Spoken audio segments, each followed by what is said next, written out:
চোখ মুখ দেখে নিশ্চয়ই তোমরা বুঝতেই পারছো, সবে ঘুম থেকে উঠেছি আর এখন 7টা 5 বাজে। আধ ঘন্টা আগেই উঠেছি, ঠিক আছে। উঠে এই যে বসেছি মেয়ের খাবার রেডি করতে। ছোলাগুলো ছাড়ানো হয়নি, ঠিক আছে। আমি বাড়িতে ছোলা ছাড়িয়ে ছাতু বানাই, দোকান থেকে মানে ডাস্ট ছাতু কিনে নিয়ে আসি না।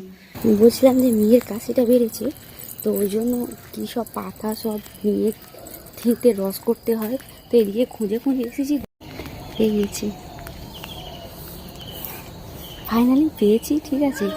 এই যে গাছটা, এগুলো শিরাগুলো নেব, নিয়ে একটু তুলসী পাতা, একটু মধু, এটা সেটা দিয়ে করে খাবো। ডাক্তার দেখাচ্ছি অনেকদিন থেকে, বিশ্বাস করো কিছুতেই ছাড়ছে না, কাশিটা বেড়েই চলে। এই যে এই গাছটা তোমরা চেনো? কমেন্টে জানাবে। তো এটা যে একদম আমার বাড়ির কাছেই ছিল সেটা আমি জানতেই পারিনি। যে ওই থেঁতা থেঁতির ঝামেলাতে যাবে না, ঠিক আছে। শিলে বাড়িতে যদি এরকম মিক্সি থাকে অবশ্যই মানে মিক্সিতে পেস্ট করে আর মানে ছেঁকে নেবে, কারণ এটাতে না খুব তাড়াতাড়ি হয় আর খুব সহজে হয়ে যায়। আমি জানি বলে তোমাদেরকে বলছি কথাটা। হে দেখো, রোদের জন্য খুব একটা বোঝা যাচ্ছে না, কিন্তু বেশ অনেকটাই হয়েছে। এবার একটু গরম করব, করে আর জোর করে চেপে ধরে খাইয়ে দিতে হবে।